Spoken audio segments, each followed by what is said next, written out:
नमो भगवते तस्मै कृष्णायादभुतकर्मणे रूपनाम विभेदेन जगत्कीर्ति यो यतः सच्चिदानन्दरूपाय विश्वोत्पत्त्यादिहेतवे तापत्रय विनाशाय श्रीकृष्णाय वयं नुमः। श्रीमद्भागवत महापुराण एकादश स्कंध सातवां अध्याय अवधूतोपाख्यान। पृथ्वी से लेकर कबूतर तक 8 गुरुओं की कथा।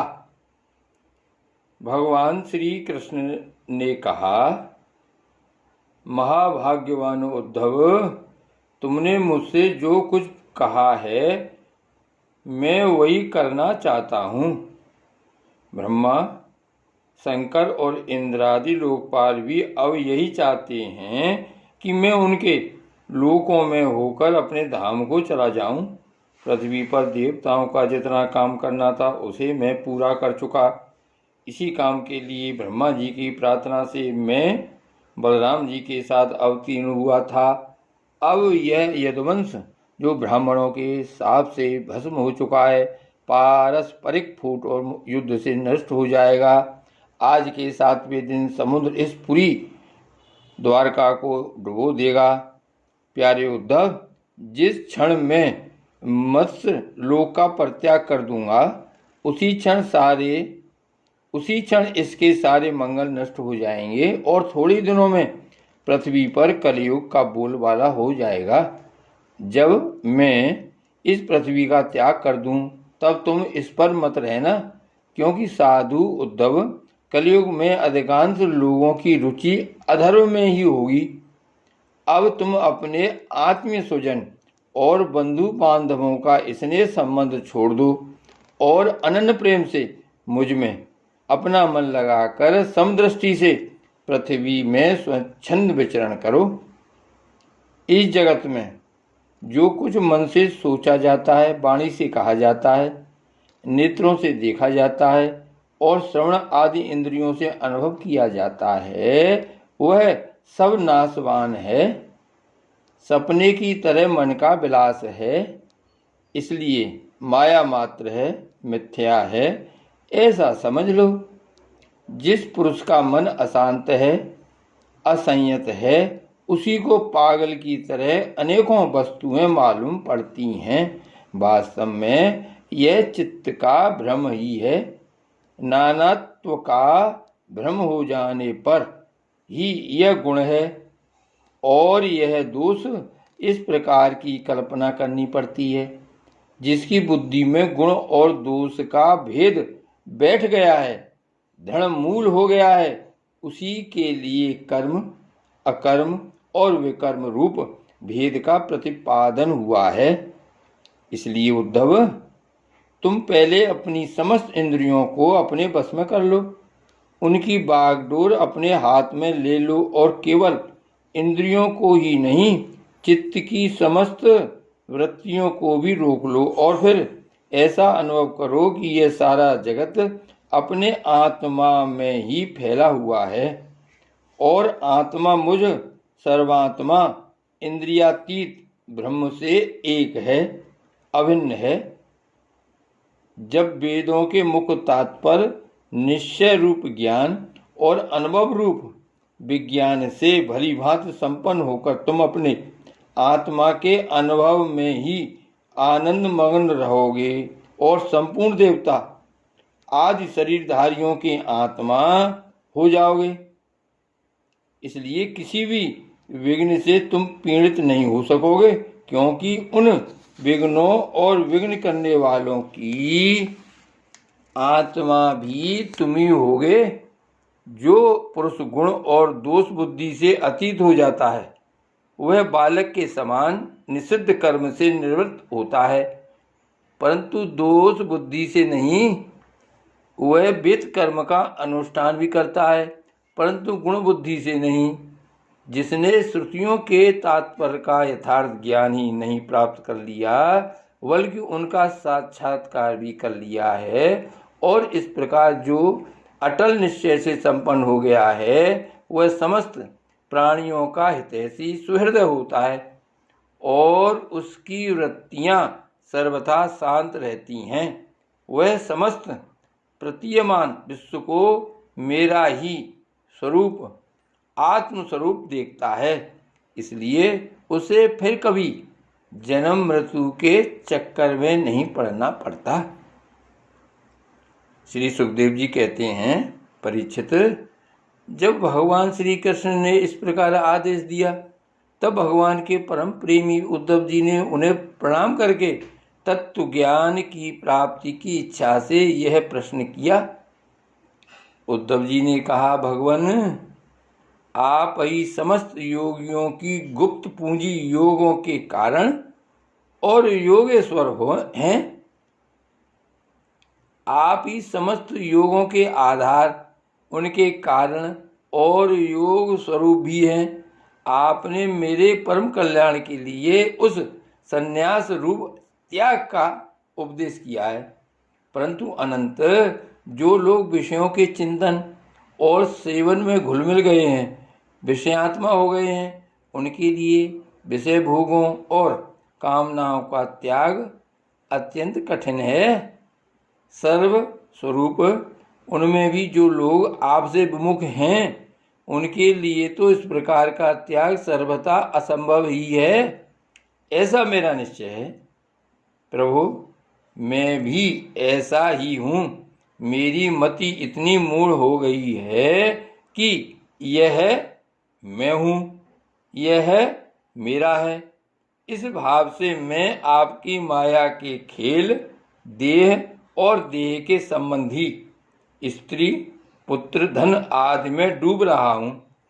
अतः भगवान, आपने जिस संन्यास का उपदेश किया है उसका तत्व मुझ सेवक को इस प्रकार समझाइए कि मैं सुगमता पूर्वक उसका साधन कर सकूं। मेरे प्रभु, आप भूत, भविष्य, वर्तमान इन तीनों कालों से अबाधित एक रस सत्य हैं। आप दूसरे के द्वारा प्रकाशित नहीं, स्वयं प्रकाश आत्मस्वरूप हैं। प्रभु, मैं समझता हूँ कि मेरे लिए आत्म तत्व का उपदेश करने वाला आपके अतिरिक्त देवताओं में भी कोई नहीं है। ब्रह्मा आदि जितने बड़े बड़े देवता हैं वे सब शरीराभिमानी होने के कारण आपकी माया से मोहित हो रहे हैं। उनकी बुद्धि माया के बस में हो गई है। यही कारण है कि वे इंद्रियों से अनुभव किए जाने वाले बाह्य विषयों को सत्य मानते हैं। इसलिए मुझे तो आप ही उपदेश कीजिए। भगवान, इसी से चारों ओर से दुखों की दावाग्नि से जलकर और विरक्त होकर मैं आपकी शरण में आया हूँ। आप निर्दोष, देश काल से अपरिच्छिन्न, सर्वज्ञ, सर्वशक्तिमान और अविनाशी वैकुंठ लोक के निवासी एवं नर के नित्य सखा नारायण हैं। अतः आप ही मुझे उपदेश कीजिए। भगवान श्री कृष्ण ने कहा, उद्धव, संसार में जो मनुष्य यह जगत क्या है, इसमें क्या हो रहा है इत्यादि बातों का विचार करने में निपुण हैं, वे चित्त में भरी हुई अशुभ वासनाओं से अपने आप को स्वयं अपनी विवेक शक्ति से ही प्रायः बचा लेते हैं। समस्त प्राणियों का, विशेषकर मनुष्य का आत्मा अपने हित और अहित का उपदेशक गुरु है, क्योंकि मनुष्य अपने प्रत्यक्ष अनुभव और अनुमान के द्वारा अपने हित अहित का निर्णय करने में पूर्णतः समर्थ है। सांख्य योग विशारद धीर पुरुष इस मनुष्य योनि में इंद्रिय शक्ति, मन शक्ति आदि के आश्रयभूत मुझ आत्म तत्व को पूर्णतः प्रकट रूप से साक्षात्कार कर लेते हैं। मैंने 1 पैर वाले, 2 पैर वाले, 3 पैर वाले, 4 पैर वाले, 4 से अधिक पैर वाले और बिना पैर के इत्यादि अनेक प्रकार के शरीरों का निर्माण किया है। उनमें मुझे सबसे अधिक प्रिय मनुष्य का ही शरीर है। इस मनुष्य शरीर में एकाग्र चित्त, तीक्ष्ण बुद्धि, पुरुष बुद्धि आदि ग्रहण किए जाने वाले हेतुओं से, जिनसे कि अनुमान भी होता है, अनुमान से अग्राह अर्थात अहंकार आदि विषयों से भिन्न मुझ सर्वप्रवर्तक ईश्वर को साक्षात अनुभव करते हैं। इस विषय में महात्मा लोग एक प्राचीन इतिहास कहा करते हैं। वह इतिहास परम तेजस्वी अवधूत दत्तात्रेय और राजा यदु के संवाद के रूप में है। एक बार धर्म के मर्मज्ञ राजा यदु ने देखा कि एक त्रिकालदर्शी तरुण अवधूत ब्राह्मण निर्भय विचर रहे हैं। तब उन्होंने उनसे यह प्रश्न किया। राजा यदु ने पूछा, ब्राह्मण, आप कर्म तो करते नहीं, फिर आपको यह अत्यंत निपुण बुद्धि कहाँ से प्राप्त हुई, जिसका आश्रय लेकर आप परम विद्वान होने पर भी बालक के समान संसार में विचरते हैं। ऐसा देखा जाता है कि मनुष्य आयु, यश अथवा सौंदर्य संपत्ति आदि की अभिलाषा लेकर ही धर्म, अर्थ, काम अथवा तत्व जिज्ञासा में प्रवृत्त होते हैं। अकारण कहीं किसी की प्रवृत्ति नहीं देखी जाती है। मैं देख रहा हूँ कि आप कर्म करने में समर्थ, विद्वान और निपुण हैं। आपका भाग्य और सौंदर्य भी प्रशंसनीय है। आपकी वाणी से तो मानो अमृत टपक रहा है, फिर भी आप जड़, उन्मत्त अथवा पिशाच के समान रहते हैं। न तो कुछ करते हैं और न चाहते ही हैं। संसार के अधिकांश लोग काम और लोभ के दावा नल से जल रहे हैं, परंतु आपको देखकर ऐसा मालूम होता है कि आप मुक्त हैं। आप तक उसकी आँच भी नहीं पहुँच पाती। ठीक वैसे ही जैसे कोई हाथी वन में दावाग्नि लगने पर उससे छूट कर गंगा जल में खड़ा हो। ब्राह्मण, आप पुत्र, स्त्री, धन आदि संसार के स्पर्श से भी रहित हैं। आप सदा सर्वदा अपने केवल स्वरूप में ही स्थित रहते हैं। हम आपसे यह पूछना चाहते हैं कि आपको अपने आत्मा में ही ऐसे अनिर्वचनीय आनंद का अनुभव कैसे होता है? आप कृपा करके अवश्य बतलाइए। भगवान श्री कृष्ण ने कहा, उद्धव, हमारे पूर्वज महाराज यदु की बुद्धि शुद्ध थी और उनके हृदय में ब्राह्मण भक्ति थी। उन्होंने परम भाग्यवान दत्तात्रेय जी का अत्यंत सत्कार करके यह प्रश्न पूछा और बड़े विनम्र भाव से सिर झुकाकर वे उनके सामने खड़े हो गए। तब विनम्र भाव से सिर झुकाकर वे उनके सामने खड़े हो गए। अब दत्तात्रेय जी ने कहा, ब्रह्मवेत्ता दत्तात्रेय जी ने कहा, राजन, मैंने अपनी बुद्धि से बहुत से गुरुओं का आश्रय लिया है। उनसे शिक्षा ग्रहण करके मैं जगत में मुक्त भाव से स्वच्छंद विचरता हूँ। तुम उन गुरुओं के नाम और उनसे ग्रहण की हुई शिक्षा सुनो। मेरे गुरुओं के नाम हैं पृथ्वी, वायु, आकाश, जल, अग्नि, चंद्रमा, सूर्य, कबूतर, अजगर, समुद्र, पतंग, भौरा या मधुमक्खी, हाथी, शहद निकालने वाला, हरिण, मछली, पिंगला, वैश्या, कुरकुर पक्षी, कुरर पक्षी, बालक, कुंवारी कन्या, बाण बनाने वाला, सर्प, मकड़ी और भृंगी कीट। राजन, मैंने इन 24 गुरुओं का आश्रय लिया है और इन्हीं के आचरण से इस लोक में अपने लिए शिक्षा ग्रहण की है।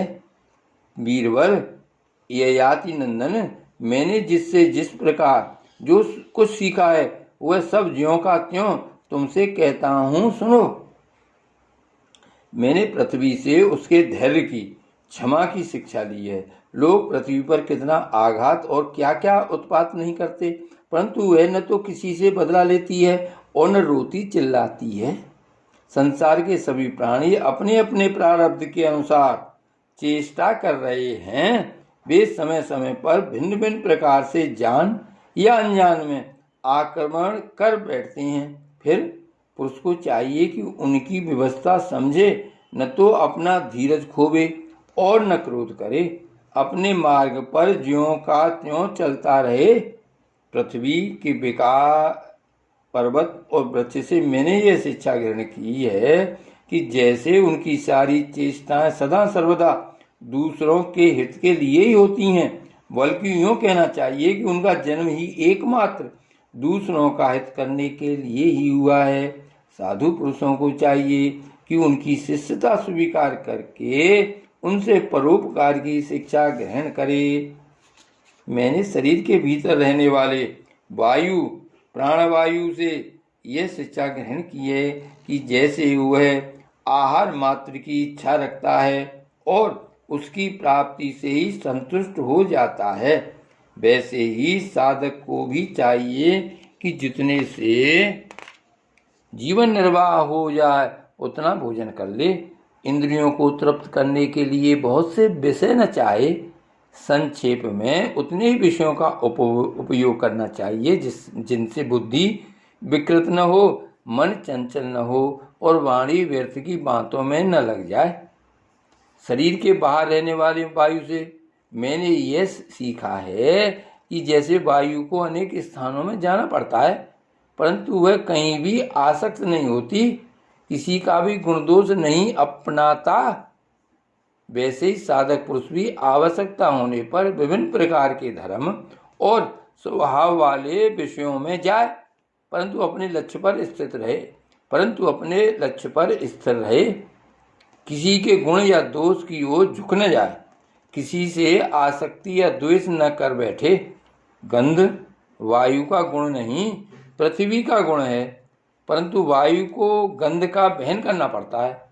ऐसा करने पर भी वायु शुद्ध ही रहता है, गंध से उसका संपर्क नहीं होता। वैसे ही साधक का जब तक इस पार्थिव शरीर से संबंध है, तब तक उसे इसकी व्याधि पीड़ा और भूख प्यास आदि का भी वहन करना पड़ता है, परंतु अपने को शरीर नहीं आत्मा के रूप में देखने वाला साधक शरीर और उसके गुणों का आश्रय होने पर भी उनसे सर्वथा निर्लिप्त रहता है। राजन, जितने भी घट मट आदि पदार्थ हैं, वे चाहे चल हों या अचल, उनके कारण भिन्न भिन्न प्रतीत होने पर भी वास्तव में आकाश एक और अपरिच्छिन्न यानी अखंड ही है। वैसे ही चर अचर जितने भी सूक्ष्म स्थूल शरीर हैं, उनमें आत्म रूप से सर्वत्र स्थित होने के कारण ब्रह्म सभी में है। साधक को चाहिए कि सूत के मणियों में व्याप्त सूत के समान आत्मा को अखंड और असंग रूप से देखे। वह इतना विस्तृत है कि उसकी तुलना कुछ कुछ आकाश से ही की जा सकती है। इसलिए साधक को आत्मा की आकाश रूपता की भावना करनी चाहिए। आग लगती है, पानी बरसता है, अन्न आदि पैदा होते और नष्ट होते हैं, वायु की प्रेरणा से बादल आदि आते और चले जाते हैं। ये सब होने पर भी आकाश अछूता रहता है। आकाश की दृष्टि से यह सब कुछ है ही नहीं।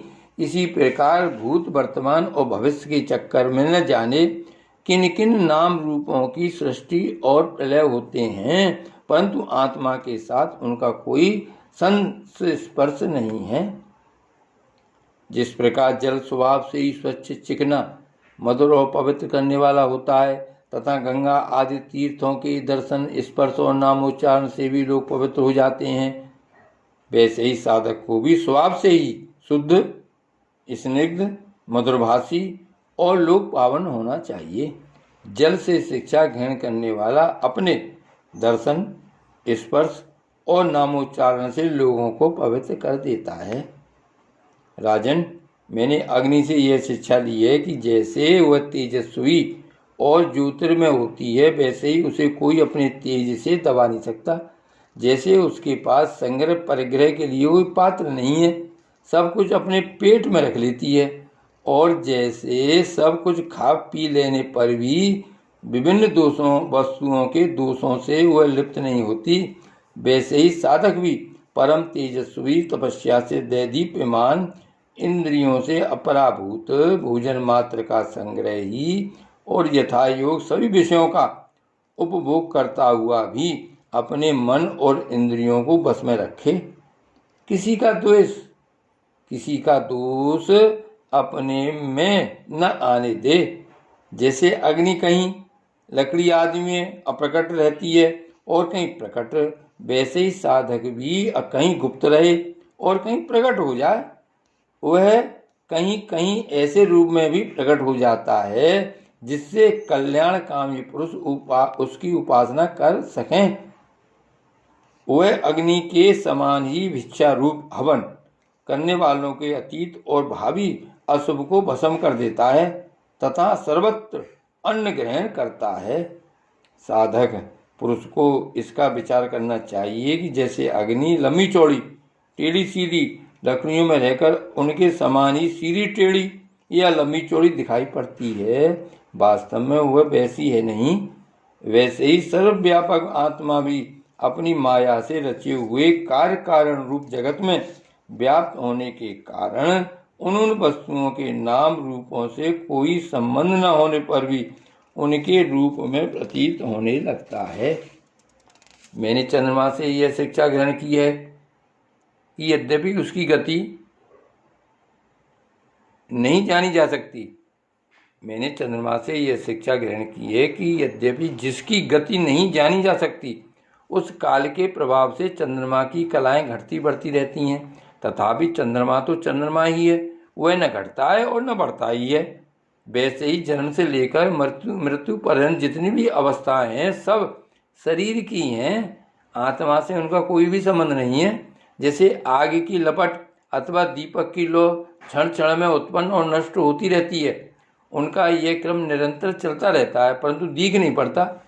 वैसे ही जल प्रवाह के समान वेगमान काल के द्वारा क्षण क्षण में प्राणियों के शरीर की उत्पत्ति और विनाश होता रहता है, परंतु अज्ञानवश वह दिखाई नहीं पड़ता। राजन, मैंने सूर्य से यह शिक्षा ग्रहण की है कि जैसे वे अपनी किरणों से पृथ्वी का जल खींचते और समय पर उसे बरसा देते हैं, वैसे ही योगी पुरुष इंद्रियों के द्वारा समय पर विषयों का ग्रहण करता है और समय आने पर उनका त्याग उनका दान भी कर देता है। किसी भी समय उसे इंद्रिय के किसी भी विषय में आसक्ति नहीं होती। स्थूल बुद्धि पुरुषों को जल के विभिन्न पात्रों में प्रतिबिंबित हुआ सूर्य उन्हीं में प्रविष्ट सा होकर भिन्न भिन्न दिखाई पड़ता है, परंतु इससे स्वरूपतः सूर्य अनेक नहीं हो जाता। वैसे ही चल अचल उपाधियों के भेद से ऐसा जान पड़ता है कि प्रत्येक व्यक्ति में आत्मा अलग अलग है, परंतु जिनको ऐसा मालूम होता है उनकी बुद्धि मोटी है। असल बात तो यह है कि आत्मा सूर्य के समान एक ही है, स्वरूपतः उसमें कोई भेद नहीं है। राजन, कहीं किसी के साथ अत्यंत स्नेह अथवा आसक्ति न करनी चाहिए, अन्यथा उसकी बुद्धि अपना स्वातंत्र खोकर दीन हो जाएगी और उसे कबूतर की तरह अत्यंत कलेश उठाना पड़ेगा। राजन, किसी जंगल में एक कबूतर रहता था। उसने एक पेड़ पर अपना घोंसला बना रखा था। अपनी मादा कबूतरी के साथ वह कई वर्षों तक उसी घोंसले में रहा। उस कबूतर के जोड़े के हृदय में निरंतर एक दूसरे के प्रति स्नेह की वृद्धि होती जाती थी। वे गृहस्थ धर्म में इतने आसक्त हो गए थे कि उन्होंने एक दूसरे की दृष्टि से दृष्टि, अंग से अंग और बुद्धि से बुद्धि को बांध रखा था। उनका एक दूसरे पर इतना विश्वास हो गया था कि वे निःशंक होकर वहाँ की वृक्षावली में एक साथ सोते बैठते, घूमते फिरते, ठहरते, बातचीत करते, खेलते और खाते पीते थे। राजन, कबूतरी पर कबूतर का इतना प्रेम था कि वह जो कुछ चाहती कबूतर बड़े से बड़ा कष्ट उठाकर उसकी कामना पूर्ण करता। वह कबूतरी भी अपने कामुक पति की कामना पूर्ण करती। समय आने पर कबूतरी को पहला गर्भ रहा उसने अपने पति के पास ही घोंसले में अंडे दिए। भगवान की अचिंत शक्ति के समय आने पर वे अंडे फूट गए और उनमें से हाथ पैर वाले बच्चे निकल आए। उनका एक एक अंग और रोएं अत्यंत कोमल कोमल थे। अब उन कबूतर कबूतरी की आंखें अपने बच्चों पर लग गईं। वे बड़े प्रेम और आनंद से अपने बच्चों का लालन पालन लाड़ प्यार करते और उनकी मीठी बोली, उनकी गुटुर गूंज सुन सुनकर आनंद मग्न हो जाते। बच्चे तो सदा सर्वदा प्रसन्न रहते ही हैं। वे जब अपने सुकुमार पंखों से माँ बाप का स्पर्श करते, कूंजते, भोली भाली चेष्टाएं करते और फुदक फुदक कर अपने माँ बाप के पास दौड़ आते, तब कबूतर कबूतरी आनंद मग्न हो जाते। राजन, सच पूछो तो वे कबूतर कबूतरी भगवान की माया से मोहित हो रहे थे। उनका हृदय एक दूसरे के स्नेह बंधन से बंध रहा था। वे अपने नन्हे नन्हे बच्चों के पालन पोषण में इतने व्यग्र रहते कि उन्हें दीन दुनिया लोक परलोक की याद ही न आती। एक दिन दोनों नर मादा अपने बच्चों के लिए चारा लाने जंगल में गए हुए थे। क्योंकि अब उनका कुटुंब बहुत बढ़ गया था, वे चारे के लिए चिरकाल तक जंगल में चारों ओर विचरते रहे। इधर एक बहेलिया घूमता घामता संयोग बस उनके घोंसले की ओर आ निकला। उसने देखा कि घोंसले के आसपास कबूतर के बच्चे फुदक रहे हैं। उसने जाल फैलाकर उन्हें पकड़ लिया। कबूतर कबूतरी बच्चों को खिलाने पिलाने के लिए हर समय उत्सुक रहा करते थे। अब वे चारा लेकर अपने घोंसले के पास आए। कबूतरी ने देखा कि उसके नन्हे नन्हे बच्चे उनके हृदय के टुकड़े जाल में फंसे हुए हैं और दुख से चें चें कर रहे हैं। उन्हें ऐसी स्थिति में देखकर कबूतरी के दुख की सीमा न रही। वह रोती चिल्लाती उनके पास दौड़ गई। भगवान की माया से उसका चित्त अत्यंत दीन दुखी हो रहा था। वह उमड़ते हुए स्नेह की रस्सी से जकड़ी हुई थी। अपने बच्चों को जाल में फंसा देकर उसने अपने शरीर की भी सुध बुध न रही और वह स्वयं ही आकर जाल में फंस गई। जब कबूतर ने देखा कि मेरे प्राणों से प्यारे बच्चे जाल में फंस गए और मेरी प्राण प्रिया पत्नी भी उसी दशा में पहुंच गई, तब वह अत्यंत दुखित होकर विलाप करने लगा। सचमुच उस समय उसकी दशा अत्यंत दयनीय थी।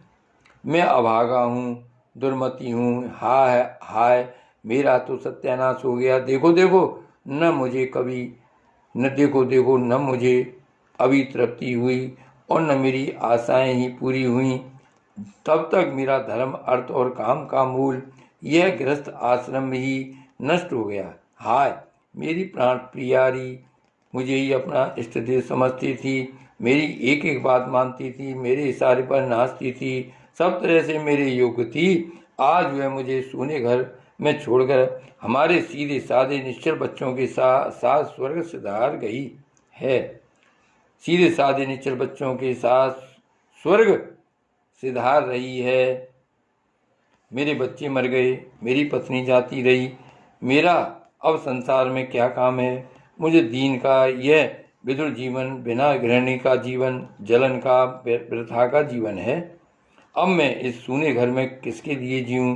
राजन, कबूतर के बच्चे जाल में फंसकर तल फड़ा रहे थे। स्पष्ट दिख रहा था कि वे मौत के पंजे में हैं, परंतु वह मूर्ख कबूतर यह सब देखते हुए भी इतना दीन हो रहा था कि स्वयं जानबूझकर जाल में कूद पड़ा।